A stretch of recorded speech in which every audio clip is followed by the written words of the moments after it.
अगर आप ऐसा सोच रहे हैं कि दुनिया में कोई ऐसा ट्रेडर है जिसका लॉस कभी होता ही नहीं, तो आप एकदम गलत हैं। चाहे कोई भी एसेट हो या सेटअप हो, अगर माइंडसेट सही है तो पैसा बन ही जाता। Best loser wins. Tom Hougaard की ये किताब ट्रेडिंग साइकोलॉजी एंड माइंडसेट पे बात करती है। अगर आपको टेक्निकल एनालिसिस आता है, आप ट्रेडिंग कर रहे हैं बट पैसे बना नहीं पा रहे, तो क्यों नहीं बना पा रहे हैं या कैसे बना पाएंगे, ये दोनों जवाब इस किताब में आपको मिल जाएगा। आज की ये वीडियो इसी किताब से इंस्पायर्ड है और इस वीडियो में हम ट्रेडिंग माइंडसेट के बारे में बात करने वाले हैं। नमस्कार, मेरा नाम नितेश है और अगर आपको भी पर्सनल फाइनेंस, ट्रेडिंग एंड इससे रिलेटेड टॉपिक्स पसंद है तो please do hit the subscribe button, क्योंकि ऐसे वीडियोस हम लेके आते रहते हैं। The first point, cognitive dissonance. Cognitive dissonance एक मेंटल स्टेट है जहां पे हम दो कॉन्ट्राडिक्टरी बिलीफ्स को एक साथ रखते हैं। मान लीजिए आपने कॉल ऑप्शन लिया, अगर मार्केट आपके फेवर में चल रहा है तो आपको फील होगा कि हम टारगेट तक का वेट करें या फिर पोजीशन को अभी क्लोज कर लें, कहीं ये प्रॉफिट का पोजीशन लॉस में ना बदल जाए। This is the situation where our brain is facing cognitive dissonance and the best way to resolve it is close the position. आप टारगेट से पहले बट प्रॉफिट में क्लोज हो जाओगे और वहां पे आपका ब्रेन रिलैक्स हो जाएगा। और यही अगर उल्टा हुआ, मार्केट अगर अगेंस्ट में गया, तो वहां पे आप चाहोगे कि आपका पोजीशन खुला रहे। दैट मीन्स आप अपने लॉस को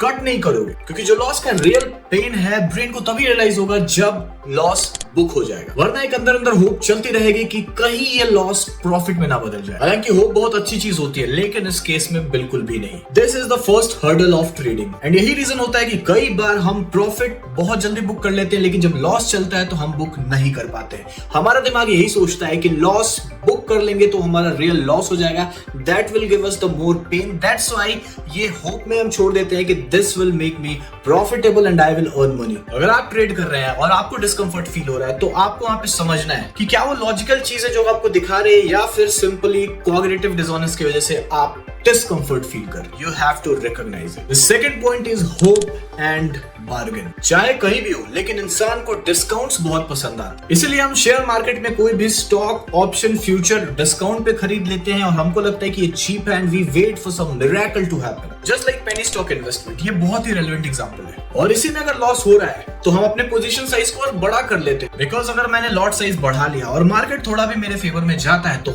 there will be chance to recover loss. उस वक्त तो ये काफी लॉजिकल लगता है, बट अगर आप लॉजिकली सोच के देखेंगे तो you are trading against the market. Market आपसे ऑपोजिट डायरेक्शन में ट्रेड कर रहा है, लेकिन जस्ट आपके अंदर एक होप बनी हुई है कि कहीं मार्केट यहाँ से रिवर्स ना हो जाए।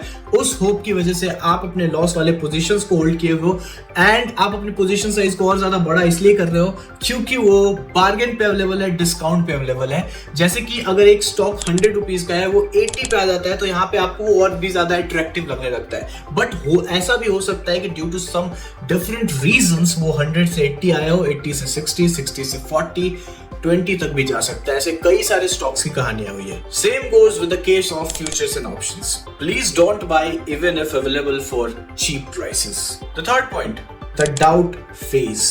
आप चाहे ट्रेडर हो या इन्वेस्टर, एक फेज या एक टर्म ऐसा आता है जहां पे आपके हर एक लॉजिकल डिसीजन गलत होने लगेंगे। आपने अपना होमवर्क किया, आपने सोचा, उसके बाद आपने पोजीशन लिया, बट मार्केट अगेंस्ट में चला गया। और ऐसा एक बार नहीं, बार बार होने लगता है और एक साथ होने लगता है। This creates the doubt phase in mind, जहां पे हमको लगता है कि मेरी सेटअप, मेरी सोच या मैं जो मार्केट के बारे में सोच रहा हूँ सब के सब बकवास है, और हम अपने आप पे भरोसा करना छोड़ देते हैं। क्योंकि बड़े बड़े लॉस हो रहे होते हैं तो वहां पे साइकोलॉजी डैमेज हो जाती है और हम चाहते हैं कि एक बड़ा प्रॉफिट हो, इसीलिए हम अपने रूल्स जिसपे हम अभी ट्रस्ट नहीं कर रहे हैं उसके बाहर जाके ट्रेड लेते हैं, और ये ट्रेड हम बार बार लेते हैं और फिर गलती होते जाती है और हमारा कैपिटल सिग्निफिकेंटली रिड्यूस हो जाता है। वेल, ये डाउट फेज कोई छोटी बात नहीं है, इसने कई बड़े ट्रेडर्स को बर्बाद किए हुए हैं। अगर आप ऐसा डाउट फेज फेस करते हो तो first thing to do is to take break from trading and investing. जो भी कर रहे हो उसको रोक दीजिए एंड रोकने के बाद आप अपने सेटअप को रिव्यू कीजिए फ्रॉम द प्रीवियस टाइम जहां पे सेटअप वर्क कर रहा था, फ्रॉम द करंट टाइम। क्या सच में आपका सेटअप बुरा है या फिर अभी का मार्केट आपके सेटअप के कंडीशन के हिसाब से नहीं है? Review it,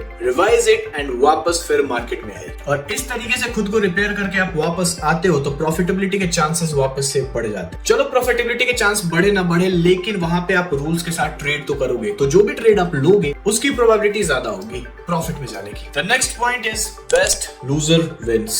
this is the title of the book and the most important point. अगर आपको ट्रेडिंग या फिर स्टॉक मार्केट में सक्सेसफुल बनना है, you have to be the best loser. आप चाहे कितना भी कमा लो, हो सकता है आप बड़े बड़े प्रॉफिट्स कर सकते हो, लेकिन अगर आप अपने लॉस को कंट्रोल नहीं कर पाए तो you will never be succeed in stock market, चाहे वो कोई सा भी एसेट आप ट्रेड कर रहे हो। Best loser simply means whenever loss is happening, loss आपके हिसाब से होना चाहिए, प्रॉफिट तो आ ही जाएगा। अगर आप लॉस करने में बेस्ट हो गए, दैट मींस आप अपने प्लान्ड लॉस को ले रहे हो हर बार। तो चाहे आप वो स्टॉक ट्रेड कर रहे हो, ऑप्शंस ट्रेड कर रहे हो, फ्यूचर ट्रेड कर रहे हो या फिर कुछ भी ट्रेड कर रहे हो, this will work in your favour. क्योंकि ऐसा कई बार होता है कि जो ट्रेडर्स होते हैं प्रॉफिट तो कर रहे होते हैं, लेकिन when it comes to loss they give it to the market। तो ऐसा नहीं होना चाहिए। जनरली हम टेक्निकल एनालिसिस, सेटअप और बहुत सारे डिफरेंट चीजों पे ध्यान दे देते हैं और वहां पे हम बेस्ट लूजर बनना भूल जाते हैं, that how I am going to lose the best way possible। So that is the sum up, best loser wins। तो गाइस आज के लिए बस इतना ही। आई होप कि वीडियो पसंद आए हो। चलते हैं, फिर मिलेंगे, बाय बाय।